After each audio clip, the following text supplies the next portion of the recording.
YouTube, what's going on, guys? Patch here. Hope guys are having a fantastic day, guys. The markets are tanking. Is the bull run over? I want to share with you guys some extremely important information you guys have to see before making your final decisions. I want to tell you guys what I think is going to be happening in the next few weeks if I think the bull run is over. We're going to be covering all that, but most importantly, I'm going to talk a little more aggressive about one topic that I don't usually get into, but kind of rubbed me the wrong day yesterday. Dump the price to 55K. Fair enough. That's a correction. Dump the price to 47K. Now I'm starting to get angry. It's way too big of a dump that I wasn't prepared to happen, and it's happening. Again, we'll talk about that more when we look at the analysis, but this really rubbed me the wrong way. Now, before we get into this, we're going to say, I don't care if you lean one side or the other side. Shitty people are shitty people, and they have them on both sides. Let's just get that straight out of the way. This is not a debate. This is not an open debate to go down in the comments and start blah, blah, blah about your side. What happened yesterday was the president of the United States proposed, or I think it was leaked rumors or proposed, whatever it was, a 40-something% capital gains tax on the rich. Now, I think it was 43% to be exact. It's a big jump from where it's at right now on people making over a certain amount. Now, not everybody makes over that amount. I get it. A lot of people aspire to make that amount, which I have no problem with at all. If anything, ever before I was in, certain categories, I would always say, act like you're in that category first. Otherwise, you're not going to get to that category. So I get both sides of that whole situation. But some people are in this category. And to those people, let's just say myself included, this is extremely annoying not because of the actual tax percentage, because let me tell you straight up, I've been to many countries, I've lived in many countries, I've studied many countries. Over the last decade, they've been trying to increase tax on wealthy people by just upping the percentage number, and the gap between the wealthy and the poor have continued to grow exponentially. It does not work to just increase the tax number, the tax percentage, because these guys are smart enough. These guys know what they're doing. They have the right accountants. They have all that stuff. If I can find a way to get around certain things legally, completely legally, so can they, and much better than what I'm doing, right? So trust me, statistically, just basing it off numbers, it doesn't work. This is not the way to get it done. This to me seems, and these guys know this, they know this stuff. This to me seems a lot more like a popularity thing in order to try to get people happy with what you're doing. Try to be like, look what I did. I'm trying to increase the taxes. And everyone's like, yeah, increase the taxes. And then nothing actually happens because A, it probably won't get passed. And B, if it does get passed, these guys have a lot of money. They know how to finesse their way around it. And they're not going to end up paying 43% capital gains tax. The people that are going to suffer are probably the people in the middle, which is usually how it does end up happening. Now, these guys, keep in mind, the people proposing these things, both sides, the people proposing these things are the people who make a lot of money in these markets. They're the ones that sell before announcements happen. They're the ones that buy before announcements happen. We've seen a lot of news articles come out. We've seen a lot of people exposing this. It's public information what these guys are buying and selling. The part that pisses me off the most above all is the fact that they know the likelihood of this is very, very low, but they still choose to cause fear in the markets just because they want to get a little bit of a few people excited with what they're doing. And crypto wasn't the only market that fell. Most markets fell. And they fell because of the uncertainty of something like this happening. If this does happen, people might play their investment games a little different. People got a little scared with what's going on. A lot of people sold. A lot of people caused even more panic sell. Yeah. That's pretty much what we've seen happening over the last 24 to 48 hours. Not exciting at all. But on the other hand, this guy is correct once the tweet loads. In the 2017 bull run, we've had multiple 30 to 40% corrections. I'll show you that in just a sec. And so they said expect the same thing during this bull run. It's a great time to buy the lows. This was a 2017 bull run and dips. Look at exactly how it played out. Keep that in your mind. We're dipping. I think it's under 30% right now. So we'll talk more about it. I don't usually talk about this stuff, but it did rub me the wrong way going down all the way to $47,500 after, we had just been at 65K. I feel like it's justified to be a little bit salty about it. 100%. So Bitcoin, what we're looking at on the daily time frame is this drop. Now we have broken below the EMA ribbon. What we want to see here is the flip. If the flip comes in bearish and we don't recover in time, that might mean we'd have to watch the price action, because during a bull run, we have to be a little more cautious. and we are still in the bull run. As of right now, we are still in that bull run. We have to watch if we reject and bounce lower, or if we do break right back above the EMA ribbon and start heading to higher highs. Now, we had this resistance multiple times. This resistance played very well for us. If you're able to trade based off of it, you know, shorting at the top, longing on our way there, it played really well. There was obviously a support somewhere like this drawn as well, forming a triangle that we were bouncing in. Well, we broke below that, but the interesting part is the daily RSI is very, very low. Some of the lowest levels we've had, even lower than back here, which if I zoom out for you guys, you'll see was a pretty good time to buy Bitcoin all the way back here, or when this major move happened, which again was the lowest Bitcoin went at $3,600-ish, depending on what chart you're looking at. So if that's any indication, it looks like it might be time to scoop up. Now, what I'm going to say, what exactly my thoughts are over here, I do still believe we are bullish. I do not think it is time to sell. We're actually going to be talking about a few altcoins in just a second that I'm looking at picking up more of during this correction that we are having. Again, keep in mind, we've been up so much over the last few weeks. We've had very minor pullbacks. This to me is no surprise whatsoever. Having a pullback of, let's just see what this is. It's not even 30%. During the last bull run, 2017, if you guys were around then, we had 20 to 30% pullbacks consistently.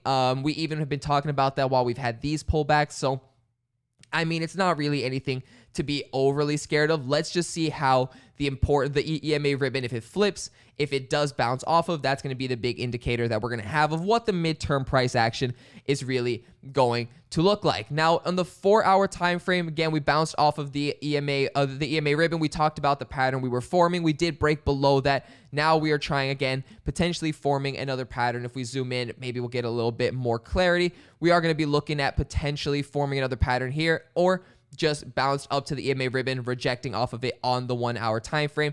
Keep in mind, 1-hour time frame, obviously a lot can change faster. The daily time frame is where we're looking at that big picture move. Now, anything up until any wicks up into the $46,000, I think is fair game.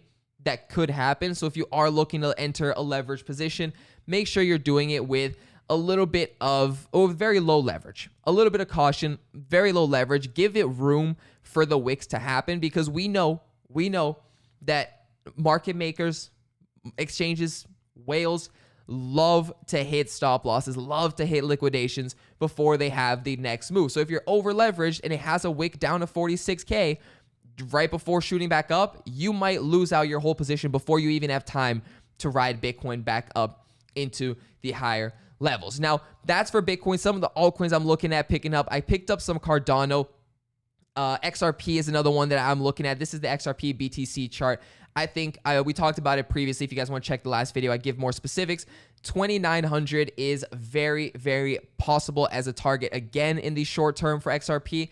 Breaking above that, we're looking at very, very bullish, and we're looking at, you know, that XRP bull run that a lot of people are familiar with and know of. Now, if you guys want to see every trade myself and my expert team are entering in real time as soon as we enter those trades, check out the first link down below in the description. We've had plenty of XRP trades, plenty of VeChain trade, a lot of very good altcoins that we are buying, as well as the leverage trades with Bitcoin and Ethereum on Binance or on Bybit. So if you guys are interested in that, see every trade that we have, check out the first link down below in the description. It is free for 2 weeks. It's for 14 days after you sign up. You can see every trade that we have, everything that we're doing, completely for free, risk-free. If it doesn't work for you, you don't like it, whatever it is, no questions asked.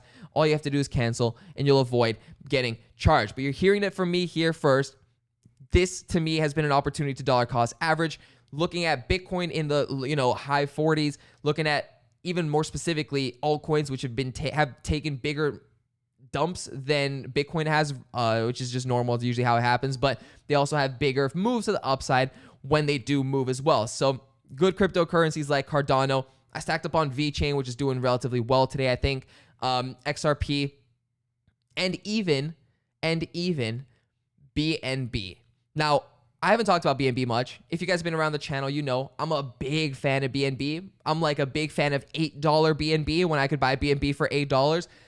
You guys know on Binance, if you have over a certain amount of BNB, they give you better rewards and stuff like that.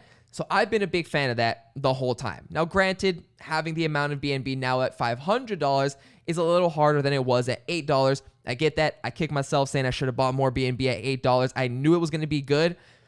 I just choked. I choked. I should have bought more. I bought a ton, but I should have bought more.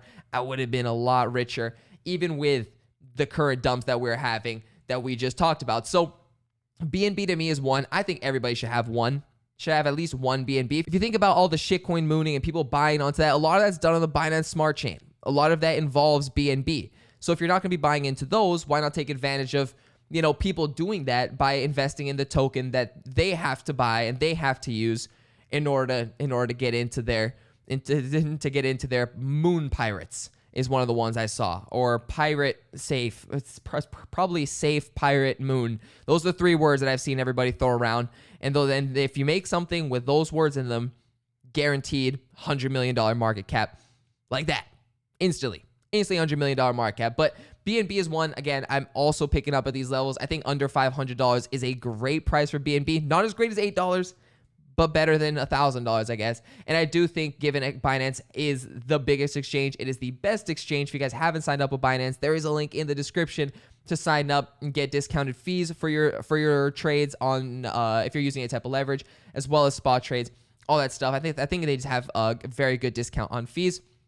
So if you haven't signed up to Binance, Binance the biggest exchange. It's doing everything. It's adopting everything. It has the smart chain. It continuously has new features coming out all the time, and they're always ahead of the game.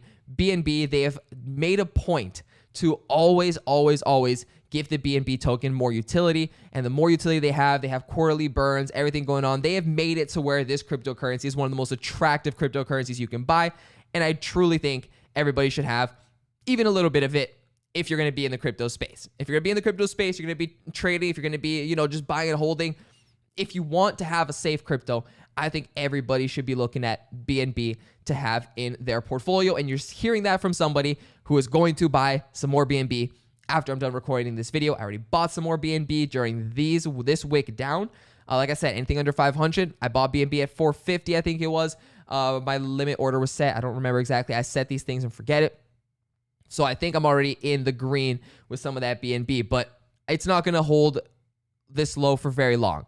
If you've seen moves, usually it recovers faster than other altcoins. Usually it doesn't take as big of a dive as other altcoins. So far, I've been enjoying owning the BNB. Let's just say that. Now I'm going to end the video off before it goes above 500 because it's at 497.17. Hopefully by the time this video goes live, it's still under 500. If not, I mean, you guys do what you want. I'm not a financial advisor. I'm not telling you guys what to do. The main point of today's video was there are people who are messing with our money, messing with our bags, and I'm not having it. I'm pissed. I'm pissed off. I don't want that to happen. I want Bitcoin. I want the bull run to continue, and having people come out and play these games in order to ruin my bull run pisses me off. If you're watching this, no more talk about stocks. No more talks about crypto. Keep it out your mouth so that the price can continue to go up. That's all I'm asking. Is it too big of a fit? Is it too big of an ask to want Bitcoin at 100K already? Is it too big of an ask? I mean, come on. It's been at 50K for long enough. I want 100K now, or it doesn't count. 100K or it doesn't count. At this point, 100K, then Lambo. No Lambo till 100K. You heard it here first. But yeah, hopefully you guys enjoyed the video. I'll see you guys in the next one.